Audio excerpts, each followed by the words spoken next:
little bit tough. So we're filling up containers, making sure there's water for anything after if there's a boil that happens. So have water. And officials say that they can open an additional shelter if the 2 shelters reach their capacity. Reporting live in Okeechobee County, I'm Sue Jean for WPBF 25 News.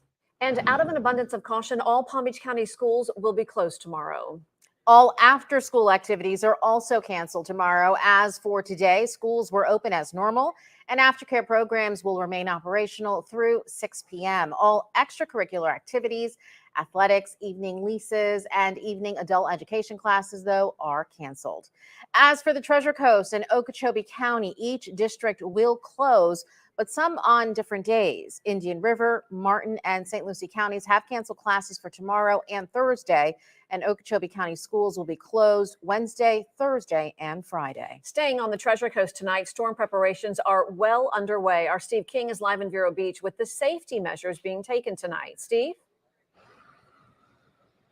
Well, no shelters open as of now in Indian River County, but officials are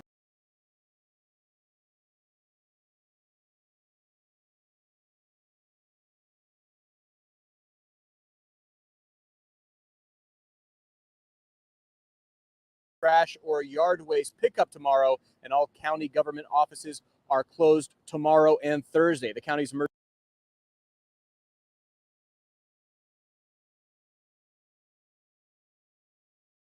cancellations throughout the. Ready to start eating healthier? Meet Kachava. Kachava is the world's healthiest partisan. This is not the time to score political points. This is the time right now to make sure that we are all hands on deck, making sure our community and our people are taken care of. Definitely. And we've seen a lot of press conferences from different people in government, from Ron DeSantis to Jane Castor there, the mayor of Tampa. How closely are you guys working together to make sure everyone is prepared? But like you said, also in the aftermath, to make sure everyone can recover from when this storm does finally subside?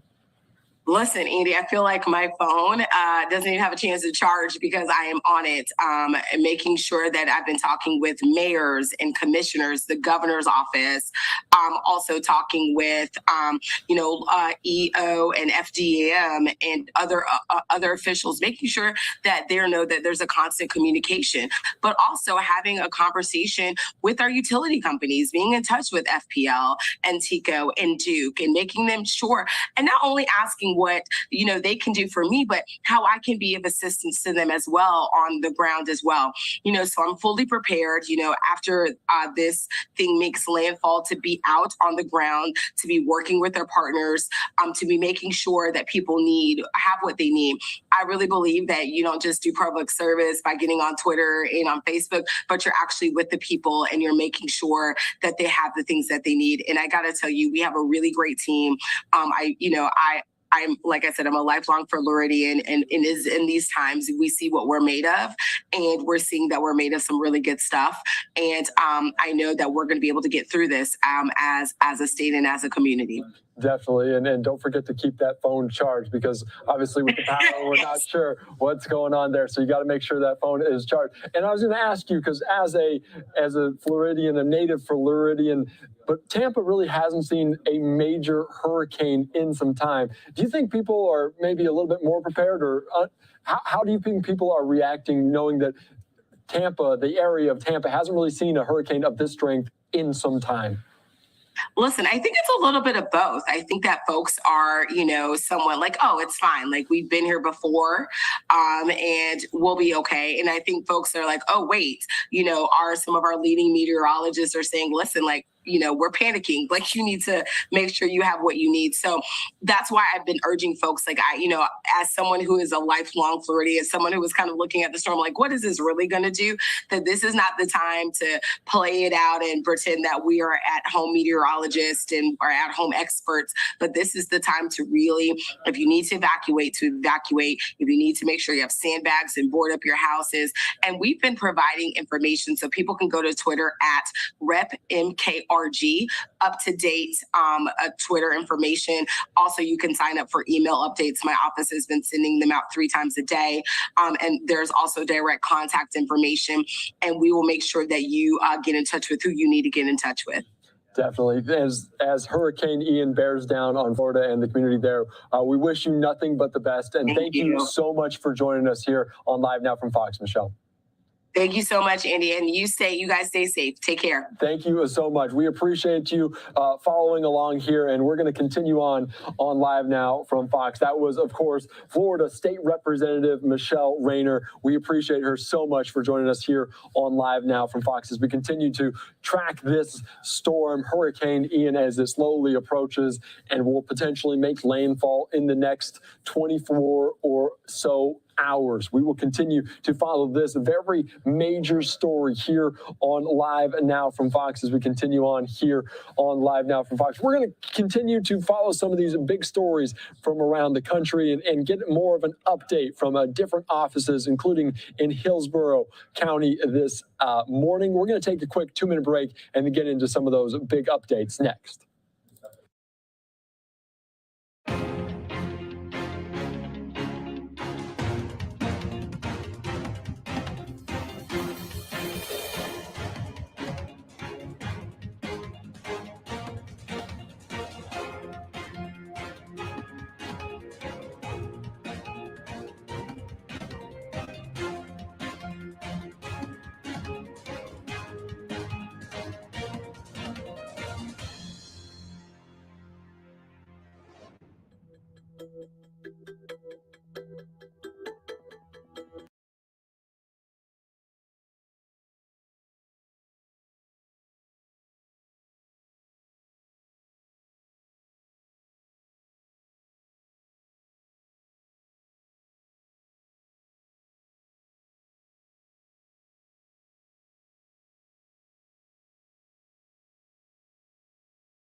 And 5 p.m. So this latest advisory was as of 5 o'clock. This number will change constantly because the hurricane hunters are flying through there even as we speak. And if they happen to find a gust or a sustained wind stronger, they would immediately radio it back and say, we're up to 130, which would make it Cat 4. And that is the forecast, by the way, 130 and Cat 4 by tomorrow. Here's a close-up version. Just not good news for our southern counties. I mean, southern Sarasota and Charlotte County, chances are very high you're going to be dealing with a Category 4 hurricane upon landfall. On so many levels, this is unfortunate because if the storm had stayed offshore, it would run into some shear and eventually weaken. That shear is what's actually one of the reasons that trough is pushing it into Florida. And that at the same time would allow it to weaken. But because this is stronger and moving onshore faster, not here, it won't have time to weaken and stays a strong 3 or even a Category 4 hurricane.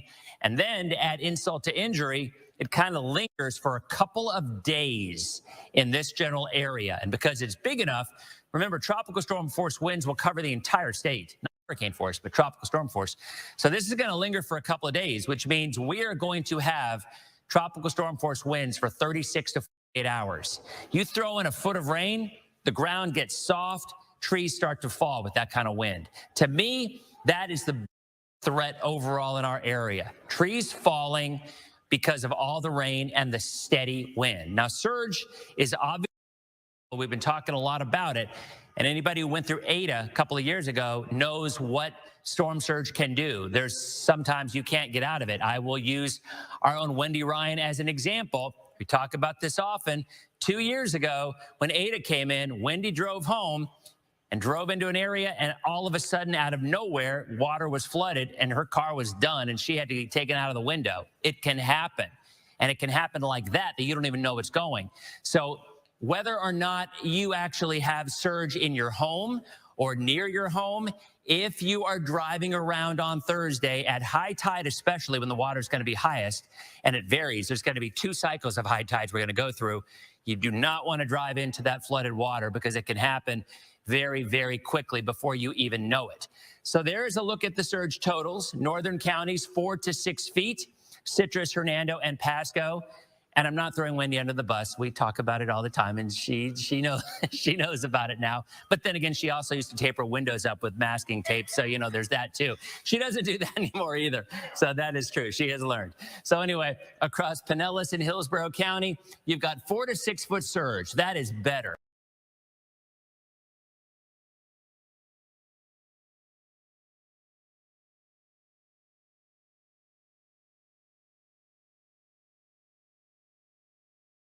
Evacuation will begin at noon today. It affects about 90,000 additional residents.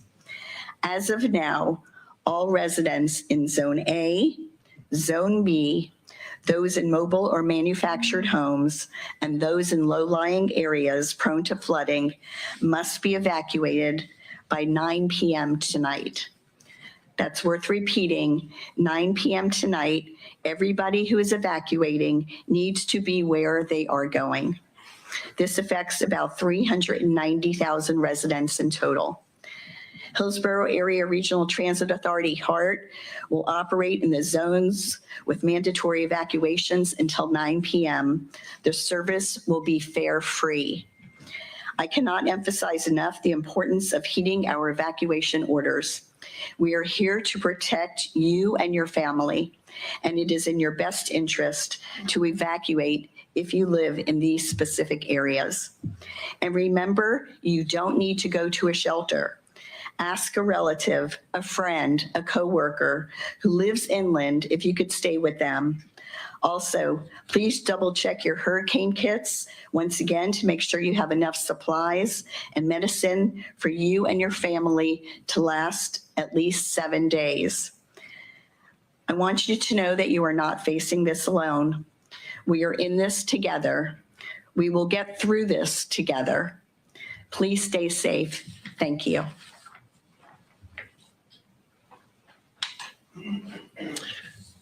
Thank you, Bonnie. I want to underscore what she just said. It's vital that you listen. To use us and evacuate. It is for your safety and the safety of your family. Now for some additional updates. We have opened more than 45 emergency evacuation shelters. And so far we have more than 600 people in the shelters and several pets, and we expect a dramatic increase today. As of this morning, before today's operations began, we had distributed more than 64,000 sandbags. We continue to mobilize resources, assets, at the Florida State Fairgrounds. We are getting calls from people who need help the most and get into shelters, and we are actively assisting those folks. Again, an important note about shelters. Yes, we will provide a safe place for you to go and ride out the storm, but it would be better if you sought out family, friends, or even a hotel out of the impact zones to ride out this storm, but we will have a safe place for you to go. These shelters are a last resort. They're for people who truly need to be there and people who have nowhere else to go. And remember, you could be there for several days. Also, I want everybody to know that we are not just focused on the impacts of the approaching storm. We're also looking forward beyond the impacts after the hurricane has passed. We're currently working on the next phase of operations, and they're currently underway. We want to stay ahead of this, and we need to stay ahead of this. We are staying ahead of this. Please stay tuned for updates. Try to do what we can as long as we can and stay safe. And now I will have comments from Sheriff Cronister. Thank you, sir. Let me start and begin by thanking our county administrator. Ms. Wise, thank you. Thank you for your diligent efforts and everything that you do with the partnerships that are represented and so many more that are solely focused on keeping our communities safe.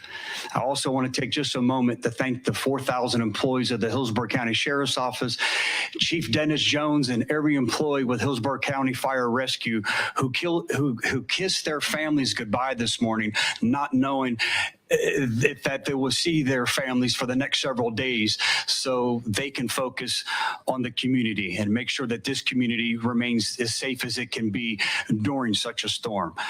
It's been 101 years since Tampa Bay has experienced a storm of this magnitude. The county administrator does not make these decisions lightly. These decisions are focused on public safety and the preservation of life. I am encouraging everybody who now is in evacuation zone A or zone B to heed the warning.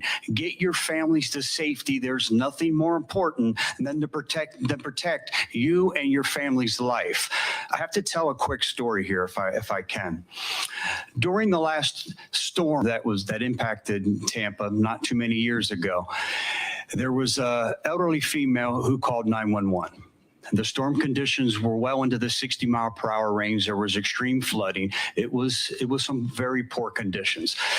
The emergency medical services decided that with their high-profile vehicles, it would be too unsafe for their employees to respond. We looked at our deputies. Our deputies were begging, "Can we please go? Can we please go?" I looked at him and I said, "I'm not going to stop you from going if you want to respond. Go ahead." 4 of them got the most low profile vehicle they could get in, and they zipped out as quick as they could to this elderly female's residence. She was oxygen dependent. We had implored, begged the residents, as we're doing now, to go to a safer place. She lost electric. She lost that ability to have that oxygen tank. And even with the quick response of deputy sheriffs rushing her to the hospital, she lost her life. This was a senseless loss of life. I don't want to sit here in front of the microphone 2 days from now talking about senseless loss of life. I don't want any of you to have to go to funerals because you didn't want to feel uncomfortable and have to go stay at a friend's house or go stay at a shelter. The time to act is now. Not a time for panic, but a time to act and get your families to that safe place. Last night, I went to bed a little after midnight, and I was so proud to see Interstate 4, Interstate 75 with the traffic jam as much as it was. This is the only time that traffic will make me so happy. You know, you guys, as our community, we are prepared. Please help us be prepared as well.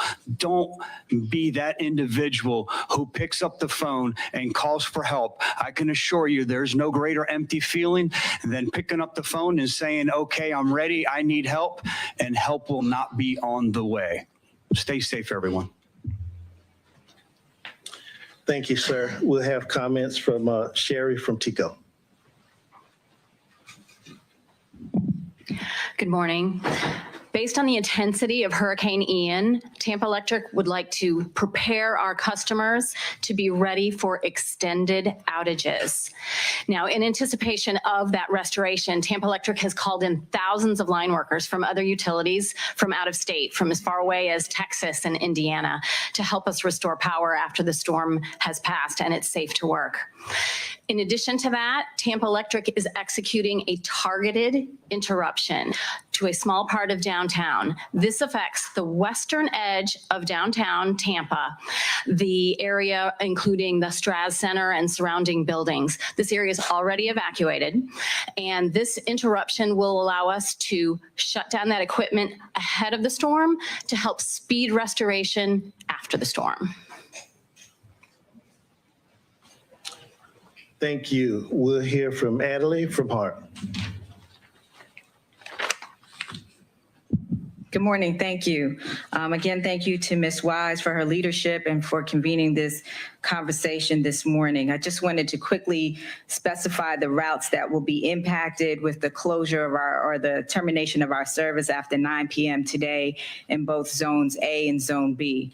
I'll take my time to read these out, but this information is also on the HART website, which is gohart.org, as well as calling our customer service number at area code 813-254-4278. The routes that are impacted are as follows: Route 7, Route 8, Route 9, Route 10, Route 14, Route 15, Route 16, Route 17, Route 19, Route 24, Route 25, Route 30, Route 31, Route 32, Route 34, Route 39, Route 45, and Route 360. The Tico streetcar is not running today, and it will not be running tomorrow. We'll give you an update as far as when our service comes back online. Just to reiterate, we will stop service on these routes starting at 9 p.m. today. Thank you all and be safe. Thank you. Now we'll open up for questions for any of the folks standing up here. Sheriff, in the case of a mandatory evacuations, we ran into some people who said, we're not going. What do you do? What can you do as far as people who decide I'm going to squat and wait it out? Well, certainly under the letter of the law, we can place them under arrest for ignoring the order. That's not our intention. I think that their punishment may be when this storm surge comes, when the copious amounts of water come and they become flooded and we can't get to them. I think that's going to be punishment of unknown, and the loss of electricity is going to be the least of their worries.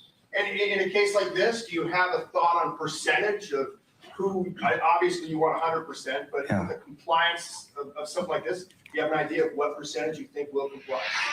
I don't know exactly what that percentages are. I believe they're extremely high from monitoring the traffic flow that we're seeing. The deputies out at the different various intersections helping with traffic flow, seeing the amount of vehicles coming over from Pinellas County, heat in the morning in that county as well. I think the percentages are high. Everyone I've talked to so far, I haven't spoke to one person that said, listen, I'm staying where I'm at and I'll be here at my own risk.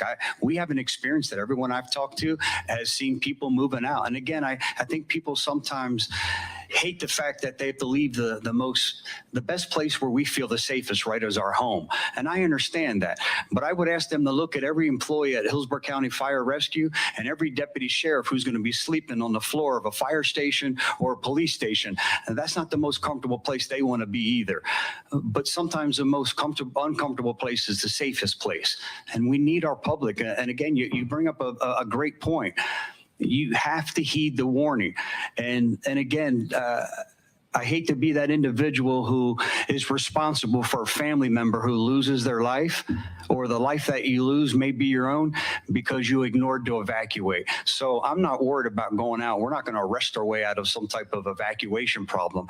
I think they're going to have bigger issues to worry about than any type of legalities. Do your guys, women, go door to door in a situation like this ahead of time to sort of make sure, hey, are you getting out of here? Great question.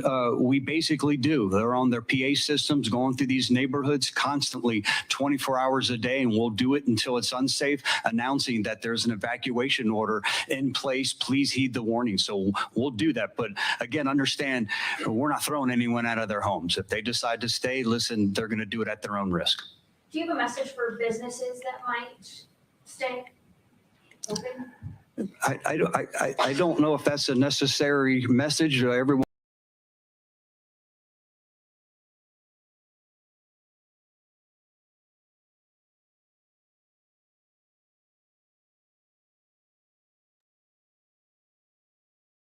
loved ones' safety.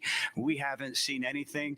And the businesses that we're hoping stay open, like the Publix that are trying to restock and get us those basic essentials, medications that we need, they're doing a great job. We've been in constant communication with them.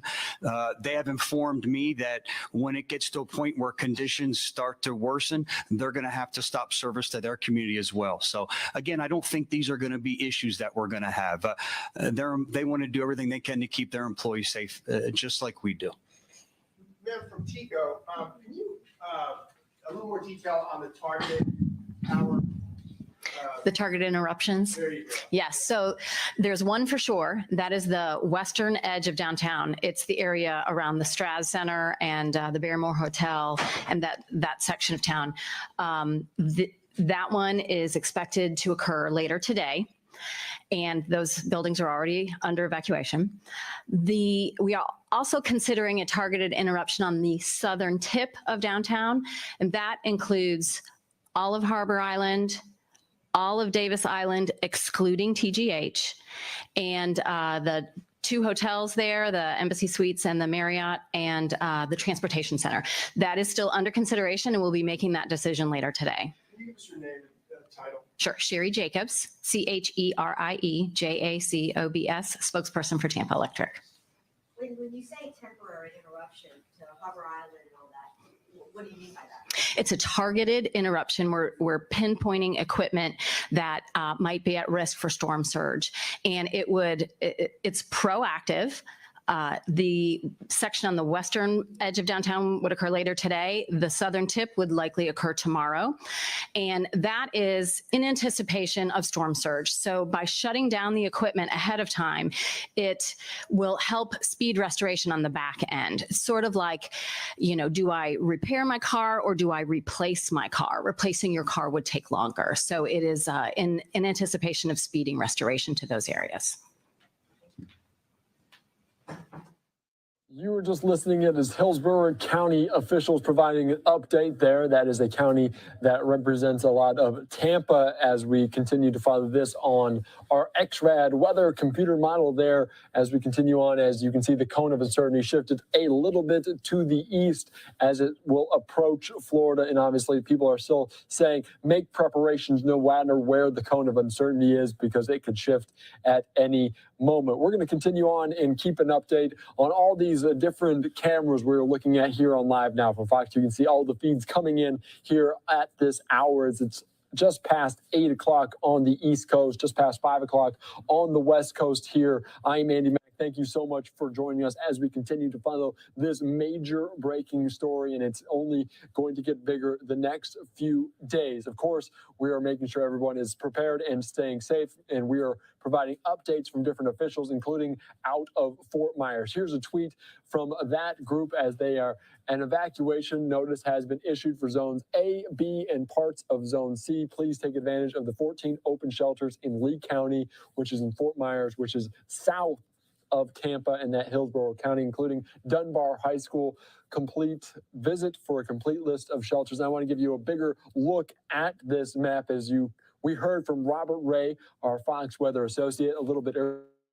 He said he was in one of those red regions as he will depart soon, but he was giving us a live report there. As you can see, some low-lying areas in the Fort Myers, Lee County area as they're asking people to evacuate in zones A, and then you can see zone B a little bit further inland, but very low-lying area of Fort Myers. We're going to continue on here and provide an update from Lee County, which Fort Myers sits. Let's get you out to this press conference from earlier in the day here on Live Now from Fox. Levels. Okay. Looks like everybody's here. Okay, we'll begin. Good morning, everyone. My name is Brian Hammond, and I'm a Lee County Commissioner. I'm joined this morning by Commissioner Kevin Ruane and Commissioner Mike Greenwell, also by our Sheriff, Carmine Marcino, and Dr. Chris Bernier from Lee County School District, our Superintendent, as well as Angela Smith, our Health Officer. This morning, we have been watching the storm overnight. Our team is mobilized in the Emergency Operations Center, as you can see behind you. But given the current forecast track this morning and the storm surge predictions, as well as the flood modeling, We're here this morning to announce evacuation orders for some parts of the county, as well as shelter openings for some parts of the county. To explain the operations and how that's going to happen, I'd like to introduce our county manager, Roger DeJarlais. Thank you, Commissioner. Good morning, everyone. The evacuation this morning is a mandatory evacuation order, and that is as mandatory as can be. We will not be going house to house and forcing people to leave, but we are stressing the importance of people getting out of harm's way based on the surge models. So the evacuation will be Zone A. You can look on our website and see exactly where that is, but it is generally all of the low-lying areas that are accustomed to being flooded during the spring tides. And so it's along the coastal area, the barrier islands, and upriver for a ways. But you'll be able to see that on our website. And then part of Zone B as well will be evacuated. Parts of that zone are in those low-lying areas as well, and that's south of Veterans Parkway and Cape Coral is in that Zone B area. Also, the evacuation order instructs people in mobile and manufactured homes to shelter elsewhere. When winds above 45, 50, 60 miles an hour, mobile homes are generally not a safe place to be. For those in the evacuation zones, please do not put out your garbage today because it's not going to get picked up and it's just going to get blown all over. There will be 10 emergency shelters opening at about 9 o'clock this morning. We're staffing up as we speak, and you can find a list of all those shelters on Lee County's website. That is leegov.com. United Way partners are prepared to open the emergency information hotline when the shelters open at 9 o'clock. And you all will recall that that's the 211 line.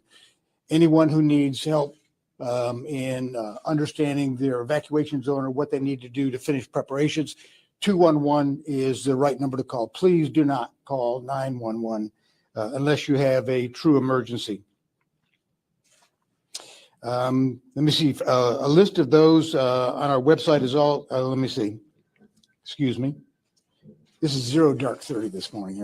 I'm usually not coherent this time of day. Oh, all of our shelters are pet friendly. You may recall there was a time when we had just a couple of designated shelters, but people were really not prepared to leave their dogs and cats at home. They're like a member of the family. And